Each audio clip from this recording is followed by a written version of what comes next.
जय हिंद दोस्तों, स्वागत है आप सभी का एक नई वीडियो में। इस वीडियो में हम लोग बात करेंगे ज्ञान बिंदु जीएस पब्लिकेशन के द्वारा जो डेली टेस्ट सीरीज चलाई जाती है, उसी को हम लोग डेली बेसिस पे कवर कर रहे हैं। आज हम लोग कवर करेंगे साइंस और टेक्नोलॉजी का पोर्शन। और ये जो टेस्ट है, ये टेस्ट करवाया गया था 10 मई को एप्लीकेशन पे। कुल 50 क्वेश्चन रहेंगे, साइंस और टेक्नोलॉजी के क्वेश्चन रहेंगे। PDF आपको टेलीग्राम पे पहले दे दिया जाता है, उसके बाद आपको यूट्यूब पे सोल्यूशन दिया जाता है। तो एक इम्पॉर्टेंट बात है जो बात करनी है आप लोगों से, आप बता देता हूँ अभी। क्योंकि ऑन कैमरा आके मुझे वीडियो बनाने में समय नहीं मिलता है। सिर्फ ये वीडियो मैं किसी प्रकार बनाता हूँ और उससे ज़्यादा मेरे पास समय अभी नहीं रहता है, ठीक है। तो इसलिए यहीं पे बता दे रहा हूँ कि ये जो सेट है, यानी ये सेट जो है, ये 18 नंबर सेट है इस मंथ का। इस मंथ का ये 18 नंबर सेट है और इसके बाद अभी तक कोई भी सेट नहीं करवाया गया है। वैसे तो 20 सेट का मतलब बोला जाता है सर लोग के द्वारा कि 20 सेट करवाया जाएगा, लेकिन अभी तक सिर्फ 18 सेट करवाए गए और ये 10 मई को ही करवाया गया। आज हो गया है 17 मई, अभी तक कोई भी सेट नहीं करवाया गया। इसका मतलब है कि ये सेट जो है यहीं पे समाप्त कर दिया गया होगा, क्योंकि एक भी सेट नहीं आया है और कोई भी नया जो है, नया टेस्ट सीरीज़ का भी अनाउंसमेंट अभी तक नहीं हुआ है। तो जब तक नया टेस्ट सीरीज़ का अनाउंसमेंट नहीं होता तब तक आप लोग को क्या करना है, इसका रिवीजन कर लेना है। और मैं कोशिश करूँगा कि 2 से 3 क्लास का एक एक वीडियो करके रिवीजन करवा दूँ। इसमें मैं थोड़ा डिटेल कम बताऊँगा, क्वेश्चन ज़्यादा कवर करेंगे उसमें। तो वैसे जितना भी अभी तक करवाए हैं, लगभग 50, लगभग 47-48 के आसपास हम लोग कवर कर लिए हैं। 47 या 46 के आसपास कवर कर लिए हैं सेट। तो इसे हम लोग रिवीजन कर लेंगे। और सेकेंड, एक बार हम पोलिंग करवाए थे, वो बिहार दरोगा ज्ञान बिंदु का बिहार दरोगा वाला जो सेट था, प्रीवियस ईयर वाला वो, और ज्ञान बिंदु का ऑब्जेक्टिव टाइप क्वेश्चन होता है उसमें से। तो पोलिंग में 90% लोग जो है यूट्यूब पे भी और टेलीग्राम पे भी बोले थे कि बिहार दरोगा का जो प्रीवियस ईयर वाला क्वेश्चन है, one by one, line by line और उसको कवर करवा दीजिए, ऐसा उन लोगों का कहना था। तो हम कोशिश करेंगे कि लाइन बाय लाइन जो है उसे ख़त्म करें। बुक तो बहुत मोटा है, फिर भी हम कोशिश करेंगे जहाँ तक हो पाएगा एक दिन में जितनी क्वेश्चन हो पाएंगे। अगर 5 ही क्वेश्चन होगा तो वो सही है, लेकिन हम लोग पूरा डिटेल में बात करेंगे प्रत्येक क्वेश्चन पे, अभी जो आगे वीडियो आने वाली है उसमें। तो ये आज का समझिए कि लास्ट ही सेट है। फिर नया सेट जब आएगा तो फिर हम लोग उसे कंटिन्यू करना शुरू कर देंगे। तो चलिए आज का सेट यहाँ से शुरू करते हैं। क्वेश्चन नंबर 1 है, पारिस्थितिकी तंत्र में ऊर्जा का प्रवाह होता है, ऊर्जा का प्रवाह होता है। देखिए पारिस्थितिकी तंत्र क्या होता है, पारिस्थितिकी तंत्र और इन्वायरमेंट, एक होता है इन्वायरमेंट, एक होता है इकोसिस्टम। ये जानना आप लोग को बहुत ही जरूरी है, बहुत सारे लोग कंफ्यूज होते हैं। इन्वायरमेंट का हिंदी है पर्यावरण। क्या है? पर्यावरण। पर्यावरण जो है ना, पूरा पृथ्वी को ले लीजिए तो पूरा पृथ्वी हो जाएगा, इन्वायरमेंट के अंदर आ जाएगा, ठीक है। इन्वायरमेंट को बांटा गया है जैसे कि घास के परिस्थितिकी के अनुसार, भूजल की परिस्थितिकी के अनुसार, इस अनुसार जो है बांटा गया है। तो उसी अनुसार पर्यावरण को जो बांटा गया है उसमें से एक आता है परिस्थितिकी तंत्र, मतलब परिस्थितिकी के अनुसार इन्हें बांटा गया है। इसमें क्वेश्चन पूछा जा रहा है कि परिस्थितिकी तंत्र ऊर्जा का प्रवाह होता है, ऊर्जा का प्रवाह कैसा होता है, ऐसा पूछा जा रहा है। तो ये जो होता है एक दिशीय होता है, एक दिशीय होता है, ठीक है। अब कैसे, ये मैं आपको थोड़ा सा एग्जांपल देके समझा देता हूँ। जैसे कि सूर्य का लाइट है, सनलाइट है ना, सनलाइट जो है पेड़ पौधे को अपना प्रकाश देता है जिससे कि वो खाना बनाते हैं। पेड़ पौधे जो है कौन खाता है, जैसे हम लोग भी पेड़ पौधे खाते हैं, बाकी बकरी लोग ये सब भी पेड़ पौधे खाते हैं। तो देखिए सिर्फ सूर्य का जो स्रोत है, एक ही प्रवाह से जा रहा है ना, एक ही दिशा से जा रहा है, इसलिए एक दिशीय इसका आंसर होगा। एक दिशा से सूर्य से इसको ऊर्जा प्राप्त हुआ और फिर इससे हम लोग को ऊर्जा प्राप्त होता है, या फिर बकरी लोग को फिर बकरी, या फिर जो भी चीज़ है उससे मांसाहारी लोगों को ऊर्जा प्राप्त होता है। तो इसका स्रोत जो है सिर्फ एक दिशा में है। इधर अगर इधर से भी कोई स्रोत आता तो वो दो दिशीय हो जाता है, लेकिन सिर्फ एक दिशा में स्रोत है, जिसकी वजह से इसका आंसर होगा एक दिशीय। लोहे के महीन टुकड़े पर हाइड्रोक्लोरिक अम्ल डालने पर निम्नलिखित में से क्या होता है। तो लोहे के महीन टुकड़े पर हाइड्रोक्लोरिक अम्ल अगर आप डालते हैं तो उससे क्या होगा, हाइड्रोजन गैस तथा फेरस क्लोराइड बनता है। क्या बनता है? हाइड्रोजन गैस तथा फेरस क्लोराइड बनता है।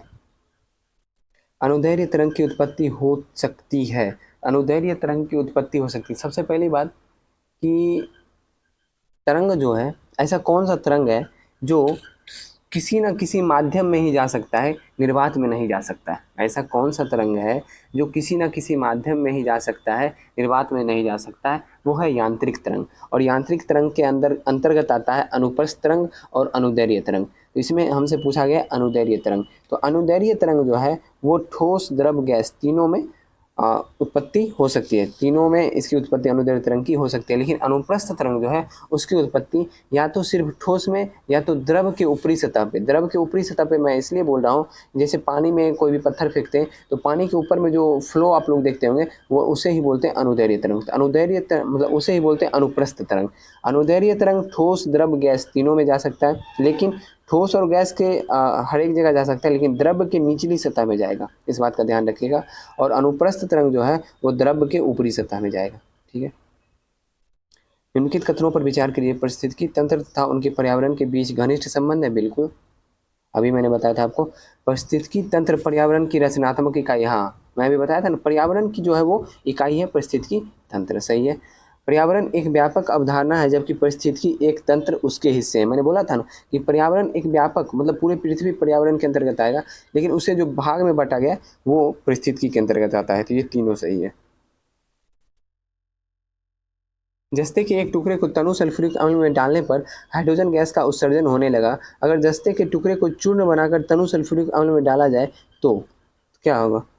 तो देखिए क्या बोला, जस्ता का एक टुकड़ा है, जैसे ये बड़ा सा टुकड़ा है, इसको डाला गया है सल्फ्यूरिक अम्ल में, तो वो हाइड्रोजन गैस उत्सर्जित करेगा, ये तो फिक्स है। लेकिन उसी टुकड़ा को जो है मतलब छोटा छोटा मतलब चूर्ण कर दिया है, पाउडर के रूप में कर दिया है, तो क्या होगा? सल्फ्यूरिक अम्ल में मिला देगा तो क्या होगा? यही होगा, जो प्रक्रिया हो रही थी, जो अभिक्रिया हो रही थी, उसकी दर जो है वो तेज हो जाएगी, उसकी दर बढ़ जाएगी। तो यही आंसर होगा, हाइड्रोजन गैस का उत्सर्जन बढ़ जाएगा। निम्नलिखित में से कौन सा एक पदार्थ है? निम्नलिखित में से कौन सा एक पदार्थ है? देखिए, पदार्थ होने के लिए किसी भी वस्तु में द्रव्यमान होने की मतलब बहुत ही ज़रूरत है।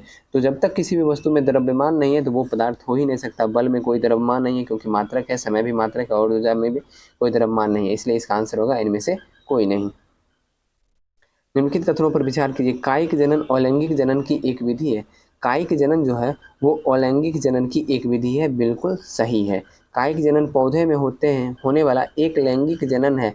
कायिक जनन जो है पौधे में होने वाला, देखिए सबसे पहली बात यहाँ पे हम लोग पढ़ लिए कि कायिक जनन अलैंगिक जनन है, तो यहाँ पे बोल रहा है लैंगिक जनन है, यहीं पे गलत हो गया। ठीक है, लेकिन कायिक जनन जो है वो पौधे में ही होता है, इस बात का ध्यान रखिएगा। लेकिन अलैंगिक जनन है, लैंगिक जनन नहीं हो सकता है। कायिक जनन केवल जंतु में होता है, यहाँ गलत हो गया। कायिक जनन जो है वो केवल पौधे में होता है। ठीक है, ये भी गलत हुआ, केवल एक सही है इसका। नेक्स्ट, निम्नलिखित में से कौन सा एक सही नहीं है?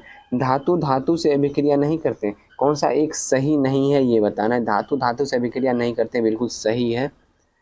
भिन्न भिन्न धातु को आपस में मिलाने पर जो पदार्थ प्राप्त होता है उसे मिश्र धातु कहते हैं, ये भी सही है। मिश्र धातु के अवयव हमेशा धातु ही होते हैं, मिश्र धातु में अधातु तत्व नहीं होते, बिल्कुल गलत हो गया। ठीक है, तो ऑप्शन नंबर सी इसका आंसर हो जाएगा, क्योंकि सही नहीं यानी गलत ही पूछ रहा था। मिश्र धातु मिश्रण होते हैं, यौगिक नहीं, ये सही है। एक धातु r त्रिज्या वाले एक वृत्ताकार मार्ग पर समान वेग से गति करने प्रारंभ कर t समय बाद अपने प्रस्थान बिंदु पर लौट आती है। वस्तु द्वारा t समय में होने वाले विस्थापन तथा दूरी होगी क्रमशः क्या? तो इसकी दूरी और विस्थापन होगा 0 और 2πr। ठीक है, नेक्स्ट, यहाँ पे सोचने वाली बात है, क्योंकि एक देखिए वृत्ताकार मार्ग है, यहाँ से स्टार्ट होगा फिर से घूम के यहीं पे आ जाएगा, तो विस्थापन तो वही 0 हो गया। और क्या पूछ रहा है? दूरी। विस्थापन होगा वही, या दूरी। दूरी निकालने के लिए इसका क्षेत्रफल आइए निकाल लेना है, क्या बोलते हैं इसको? परिमाप। जो कि 2πr होता है, बस हो गया। 2πr 0 आंसर है इसका। नेक्स्ट है, निम्नलिखित में से कौन सी ग्रंथि श्वास नली के दोनों ओर लैरिंग्स के नीचे होती है? तो लैरिंग्स के नीचे जो है थायराइड ग्रंथि होती है। क्या होती है? थायराइड ग्रंथि। थायराइड ग्रंथि जो है लैरिंग्स के नीचे होती है, लेकिन ये जो है ना, ये दो होती, मतलब होती एक ही है, दो भागों में बटी होती है। दो भाग इसे नहीं बोल सकते, दो लोब बोल सकते हैं। क्या बोली? दो लोब में बटी होती है। और ये एक मांसपेशी है जिसका नाम है इस्थमस। क्या नाम है? इस्थमस। ये बहुत ही इंपॉर्टेंट पॉइंट है। इस्थमस मांसपेशी है ये, जो इसको दो लोब में बांट के रखता है थायराइड को। ठीक है, और थायराइड के बगल में जो है यहाँ पे पैराथायराइड ग्रंथि होता है। क्या होता है? पैराथायराइड ग्रंथि। लेकिन आपसे पूछा जा सकता है कि पैराथायराइड ग्रंथि एक होते हैं या दो, तो पैराथायराइड ग्रंथि जो है वो दो होते हैं और थायराइड ग्रंथि एक होते हैं, लेकिन थायराइड ग्रंथि दो लोब में विभाजित होते हैं, और विभाजित करने वाला मांसपेशी का नाम है इस्थमस मांसपेशी। निम्नलिखित में से किस पदार्थ को गर्म करने पर ऑक्सीजन गैस प्राप्त होती है? इनमें से सभी आंसर होगा। पोटेशियम क्लोरेट, पोटेशियम परमैंगनेट और पोटेशियम नाइट्रेट, सब में ऑक्सीजन प्राप्त होगा ही। निम्नलिखित विद्युत परिपथ का समतुल्य प्रतिरोध का मान क्या होगा। समतुल्य प्रतिरोध का मान क्या होगा, बहुत ही आसान है। सबसे पहली बात इसमें आपको जानना जरूरी है समांतर क्रम क्या होता है, श्रेणी क्रम क्या होता है। समांतर क्रम वो है जो एक ही तार में, आप देख लीजिए ये जो है ये समांतर क्रम हो गया, ठीक है। समांतर नहीं, श्रेणी क्रम हो गया, मतलब एक ही तार में कंटिन्यू अगर है तो वो हो जाएगा श्रेणी क्रम। और एक तार से जैसे एक जगह पे बिजली दे दिया, अब यहाँ से हर जगह ऐसे फैलाया है तो ये हो जाएगा समांतर क्रम, ठीक है। इसमें पूछ रहा है समतुल्य क्या होगा, तो समतुल्य प्रतिरोध क्या होगा। सबसे पहले हम इसको निकाल लेते हैं क्योंकि ये दोनों देखिए समांतर है और इसका फॉर्मूला होता है 1/r इक्विवेलेंट बराबर 1/r1 प्लस 1/r2। अब जितने भी आर दिए रहेंगे 1/1 करते आगे बढ़ते जाएंगे, लेकिन 2 ही दिया हुआ है, तीन दिया हुआ है तो इसको सॉल्व करना पड़ेगा आपको। देखिए सॉल्व करना कुछ नहीं, 1/3 प्लस 1/3 इसे सॉल्व कीजिएगा आपको आ जाएगा 2/3 और 1/r इक्विवेलेंट हम लोग ले रखें तो r इक्विवेलेंट बराबर हो जाएगा 3/2। इसका मतलब 1.5 ओम जो है ये हो गया समांतर क्रम में, कितना हो गया 1.5 ओम। अब इसका निकालना है श्रेणी क्रम का निकालना है, तो श्रेणी क्रम का आसान होता है और उससे भी आसान होता है। इसमें 1/, नहीं लेना है, इसमें सिर्फ डायरेक्ट r इक्विवेलेंट बराबर r1 plus r2 plus r3 ऐसे लेते जाइएगा। इसमें सिर्फ 2 दिया हुआ है, दो प्रतिरोध जो है 3 ओम है और 1.5 ओम, 3 ओम 1 4 4.5 ओम इसका आंसर हो जाएगा। अगर किसी कारण से मनुष्य का एक वृक्क कार्य करना बंद करता है तो उसका परिणाम कुछ नहीं होगा, दूसरे वृक्क से उत्सर्जन होगा, ठीक है। आगे निम्नलिखित में से कौन सा विकल्प सही सुमेलित नहीं है। साधारण नमक सोडियम क्लोराइड सही है, बेकिंग सोडा सोडियम बाइकार्बोनेट सही है, दोबन सोडा सोडियम कार्बोनेट सही है, कास्टिक सोडा सोडियम नाइट्रेट गलत है। तो कास्टिक सोडा का हो जाएगा सोडियम हाइड्रोक्साइड, क्या होगा सोडियम हाइड्रोक्साइड, अपने कॉपी में लिख लीजिएगा। तो ऑप्शन नंबर डी आंसर है। वर्षा की बूंदों का गोलीय आकार का कारण क्या है। वर्षा के बिंदु का गोलीय आकार का कारण है पानी का पृष्ठ तनाव। क्या है, पानी का पृष्ठ तनाव। अच्छा, आप लोग के मन में क्वेश्चन आता ही नहीं है, मुझे पता है, आता तो आप पूछते जरूर कमेंट में। मैं बताता हूँ, मेरे मन में एक क्वेश्चन आया कि ये जो है वर्षा की बूंद का गोलीय आकार ही क्यों होता है। गोलीय आकार पृष्ठ तनाव के कारण गोलीय आकार ही क्यों होता है। त्रिभुजाकार भी हो सकता था या फिर आयताकार भी हो सकता था, वर्गाकार भी हो सकता था, लेकिन ये गोलीय आकार ही क्यों होगा, ये आप मुझे कमेंट में इसका आंसर बताइएगा, ठीक है। अगर नहीं आता हो तो आप ज़रूर बोलिएगा कि भैया नहीं आता है, या फिर आप टेलीग्राम पे मुझसे पूछ लीजिएगा, मैं आपको बता दूंगा इसका कारण क्या है, ठीक है।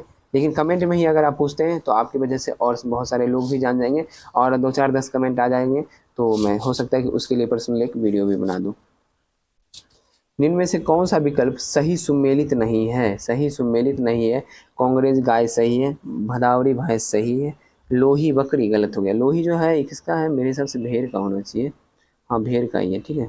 लोही किसका है, भेड़ का है, मेरिनो भी भेड़ का है, तो ऑप्शन नंबर सी आंसर हो गया। नेक्स्ट आगे बढ़ते हैं। अब निम्नलिखित में से कौन प्रोटोजोआ जनित रोग नहीं है। प्रोटोजोआ जनित रोग नहीं है हैजा क्योंकि बैक्टीरिया जनित रोग है।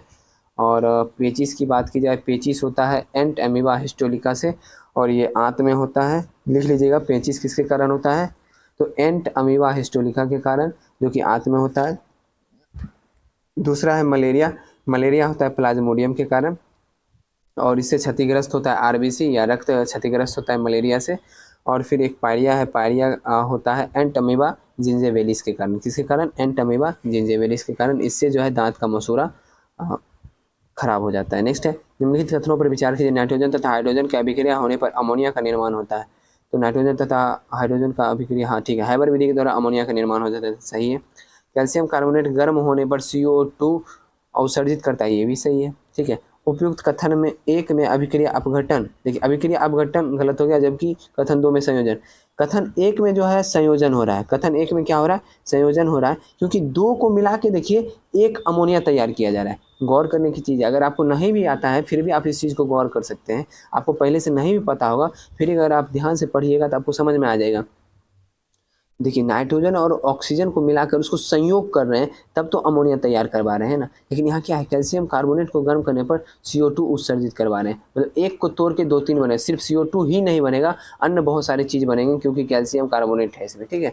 इसमें और भी कुछ बनेगा, इसमें सिर्फ एक बनाने, मतलब इसका संयोजन किए और इसका अपघटन किए, इसको तोड़े हैं, ठीक है, समझ में आया। तो ये गलत हो गया, 1 और 2 सही है। इसमें कौन सही है, 1 और 2। चलिए, एक व्यक्ति पानी से भरा बाल्टी 10 जिसका कुल द्रव्यमान 4 kg 10 मीटर गहरे कुएं से और 10 सेकंड में खींचता है। अगर आप पिछले कई वीडियो देखे होंगे तो कई वीडियो से ये क्वेश्चन बार बार रिपीट हो रहा है, तो आप बना दिए होंगे। फिर भी मैं आपको बता देता हूँ। देखिए क्या निकालना है, शक्ति निकालना है। शक्ति बराबर क्या होता है, कार्य बटा समय। लेकिन यहाँ पे तो द्रव्यमान दिया है और मीटर दिया है और सेकंड दिया है, तो यहाँ पे स्थितिज ऊर्जा लेना पड़ेगा। कार्य का मतलब क्या हुआ, स्थितिज ऊर्जा। तो स्थितिज ऊर्जा बराबर होता है mgh, और नीचे क्या आ जाएगा, टाइम। तो m क्या दिया है 4 kg, g क्या दिया हुआ है, g तो आपको पता है कि 10 दिया हुआ है मीटर प्रति सेकंड, और h हाइट यानी 10 मीटर, और सेकंड यानी नीचे में 10, 10 10 कट गया, 4 दही 40, 40 वाट ऊर्जा जो है खत्म होगा, शक्ति जो है खत्म होगा। केंद्रीय आलू अनुसंधान संस्थान कहाँ है, पहले तो पटना में था लेकिन अंग्रेजों के काल से ही है, शिमला में है। भूमंडल का सबसे बड़ा जैव विविधता वाला क्षेत्र ये हो जाएगा अमेजन का वर्षा वन। निम्नलिखित में से कौन सा एक सही नहीं है, ध्वनि एक प्रकार का ऊर्जा है, बिल्कुल सही है। ध्वनि एक प्रकार का रंग, अरे यहाँ मिस्टेक, टाइपिंग मिस्टेक है, तरंग होना चाहिए था। ध्वनि एक प्रकार का तरंग है, ध्वनि एक प्रकार का अनुदैर्घ्य तरंग है, सही है। ध्वनि जब माध्यम में चलता है तब माध्यम के कण ध्वनि तरंग की दिशा लंबवत कंपन करते हैं, नहीं लंबवत यहाँ पर नहीं होगा, समानांतर कंपन करते हैं, ठीक है। यही गलत हो गया, ऑप्शन डी आंसर होगा। चलिए 30 केजी लोहे की एक गोला तथा 10.5 केजी एल्युमिनियम के एक गोले के व्यास बराबर हैं। दोनों गोले को किसी मीनार से एक साथ नीचे गिराया जाए तब गोले पर पृथ्वी से 10 मीटर ऊंचा पर उनका क्या समान होगा, उनका त्वरण समान हो जाएगा। क्या समान हो जाएगा, त्वरण समान हो जाएगा, ठीक है। त्वरण क्यों समान होगा, क्योंकि त्वरण जो होता है जी का मान पृथ्वी के किसी भी स्थान पर चले जाइए तो 9.8 मीटर प्रति सेकेंड स्क्वायर ही होता है। आगे बढ़ते हैं हम लोग। किलोवाट घंटा किस भौतिक राशि का मात्रक है। किलोवाट घंटा आपको पता है कि ऊर्जा का बड़ा मात्रक बोल सकते हैं, जिसका यूज जो है ज़्यादातर किस चीज़ में, अब बड़ी बड़ी कंपनियों में इलेक्ट्रिक के रूप में यूज किया जाता है। चलिए आगे। आहारनाल के किस भाग में क्रमांकुंचन गति द्वारा भोजन का गमन होता है, तो ये है ग्रास नली। आहारनाल के ग्रास नली में। देखिए ग्रास नली में कभी क्वेश्चन पूछा जा सकता है आपसे, निम्नलिखित में से किस में अपाचन की क्रिया नहीं होती है, तो वो है ग्रास नली। ग्रास नली में भोजन प्रवेश जरूर करता है लेकिन यहाँ पे कोई भी पाचन की क्रिया नहीं होती है, और बड़ी आंत में भी पाचन की क्रिया नहीं होती है। और ग्रास नली किसे बोलते हैं पता है, जैसे कि मुख गुहा से अंदर की तरफ जो जाता है ना और उसके बाद अमाशय में घुसता है, तो ये जो है ग्रास नली है, इसमें कोई भी भोजन का पाचन नहीं होता है, ये अमाशय में फिर भोजन का पाचन होता है। अपरूपता का गुण किस वर्ग के तत्वों का विशेष गुण है, वर्ग 14। पर्यावरण के अंतर्गत आते हैं तो पर्यावरण के अंतर्गत सभी आ जाएंगे, कुछ भी है तो वो पर्यावरण के अंतर्गत आएगा, कुछ भी हो पृथ्वी का कोई भी सामान, कुछ भी पर्यावरण के अंतर्गत ही आएगा। पादप हार्मोन के संदर्भ में कौन सा एक सही नहीं है, तो ऑप्शन पढ़ने पे पता चल जाएगा सही कौन सा नहीं है। पादप हार्मोन एक जटिल कार्बनिक पदार्थ है, बिल्कुल सही है। पादप हार्मोन पौधे में गैसीय रूप में भी बनते हैं, ये भी सही है, गैसीय रूप में भी बनते हैं, लेकिन अधिकतम जो है वो लिक्विड रूप में ही बनता है। लेकिन एक उसका नाम मुझे याद नहीं है, जिब्रेलिन। जिब्रेलिन जो है वो गैसीय रूप में बनता है, ठीक है। नेक्स्ट है पादप हार्मोन वास्तविक हार्मोन नहीं होते हैं, यह एक वृद्धि नियंत्रक पदार्थ है, ये भी सही है। अधिकांश पदार्थ हार्मोन की प्रकृति क्षारीय होती है, ये पॉइंट जो है गलत है, ऑप्शन नंबर डी इसका आंसर होगा, क्योंकि गलत है, ये जो है अम्लीय होती है। अधिकांश मतलब कि अधिकांश 95% जो है अम्लीय ही होती है। आवर्त सारणी में किसी तत्व के समस्थानिक को रखा गया है, तो आवर्त सारणी में किसी तत्व के समस्थानिक को एक ही स्थान पर रखा गया है। एल्कील हैलाइड को जलीय सोडियम हाइड्रोक्साइड से अभिक्रिया करने पर प्राप्त होता है अल्कोहल। 750 वाट की एक विद्युत केतली में प्रतिदिन 3 घंटा गर्म किया जाता है, 10 दिन में कितना यूनिट, कुछ नहीं है, 750 गुना 3 गुना 10 बटा में 1000 कर दीजिए यूनिट निकालने के लिए। ये दो कट गया, 75 या 225, अब बीच में पॉइंट आ जाएगा यानी 22.5 यूनिट। निम्नलिखित कथनों पर विचार कीजिए। डॉक्टर एस चंद्रशेखर ने तारों के लिए एक द्रव्यमान सीमा निर्धारित की है जिससे चंद्रशेखर सीमा कहा जाता है, सही है।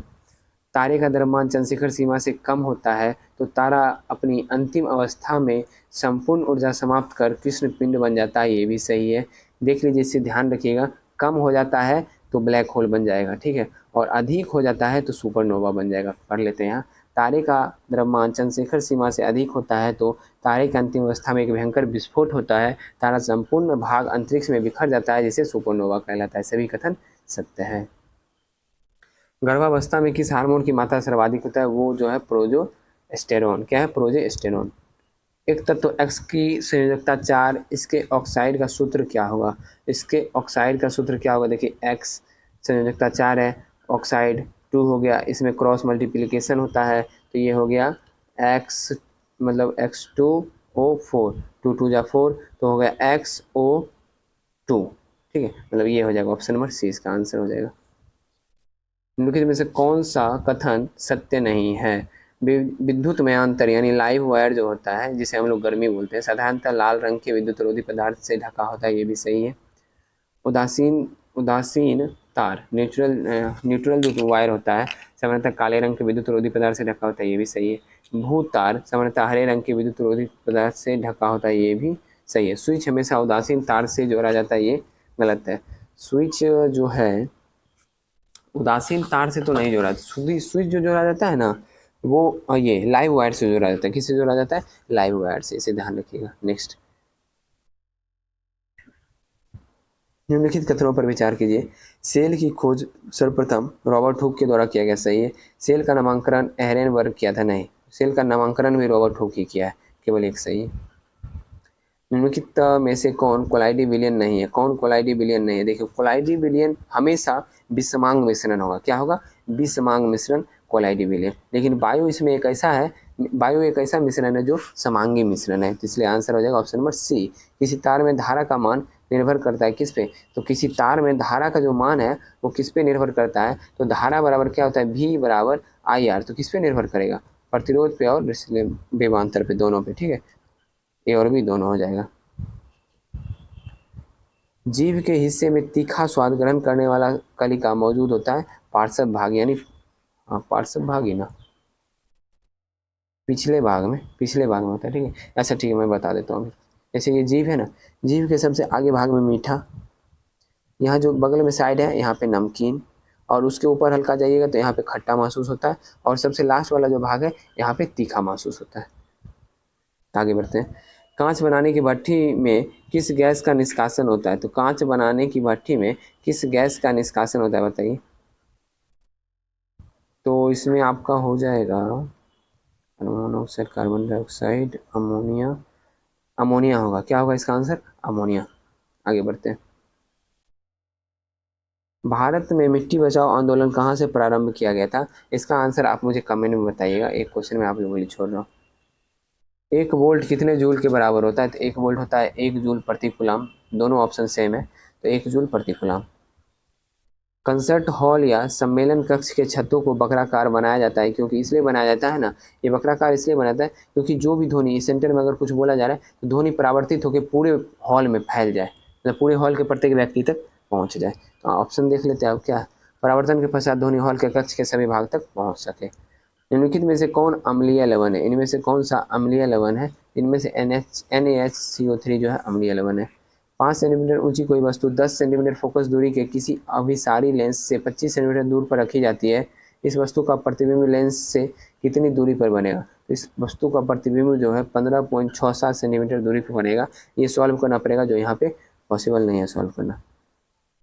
प्रतिवर्ष किस तिथि को हरित उपभोक्ता दिवस मनाया जाता है? हरित उपभोक्ता दिवस मनाया जाता है 28 सितंबर को। कब मनाया जाता है? 28 सितंबर को हरित उपभोक्ता दिवस मनाया जाता है। एथेनॉल या इथाइल अल्कोहल के पीने के दुरुपयोग को रोकने के लिए इनमें मेथेनॉल, पिरोडीन अथवा कॉपर सल्फेट जैसे विषैले पदार्थ मिश्रित कर दिए जाते हैं। ऐसे एथेनॉल को क्या बोलते हैं? ऐसे एथेनॉल को विकित्रीकृत अल्कोहल बोलते हैं। क्या बोलते हैं? विकित्रीकृत अल्कोहल बोलते हैं, ठीक है। किसी वस्तु का भार कहाँ अधिक होगा? तो वस्तु का जो भार सर्वाधिक होगा वो होगा ध्रुव पे। कहाँ पे अधिक होगा? और सबसे कम होगा विषुवत रेखा पे। और सर्वाधिक कितना होता है? तो 9.83। जी का मान जो है, जी का मान बता रहा हूँ मैं, जी का मान ध्रुव पर 9.83 होता है, ठीक है। और विषुवत रेखा पर हो जाता है आपको 9.78। कितना होता है? 9.78 पूछा गया क्वेश्चन है। इनमें से कौन नियत तापी जंतु है? तो नियत तापी जंतु इनमें से हो जाएगा आपका चमगादड़। कौन सा है? चमगादड़। और नियत तापी के देखिए, नियत तापी के अंतर्गत आ जाता है स्तनधारी और पक्षी, और अनियत तापी के अंतर्गत आता है सरीसृप, मछली, एम्फीबिया, ये सभी, ठीक है। लास्ट क्वेश्चन है, भारत में ऊर्जा की आवश्यकता की पूर्ति के लिए विभिन्न स्रोतों का उपयोग किया जाता है। उपभोग के आधार पर इन स्रोतों का घटते क्रम में सही उत्तर चुनिए। तो सबसे अधिक तो कोयला है, अभी वर्तमान में जल आ गया है कोयला के बाद, और फिर पेट्रोलियम, प्राकृतिक गैस और नाभिकीय। ऑप्शन नंबर बी इसका आंसर हो जाएगा। तो आज का सेट यही समाप्त हो गया। सेट पसंद आया ही होगा और आना ही चाहिए, इतना अच्छा डिस्कशन करते हैं।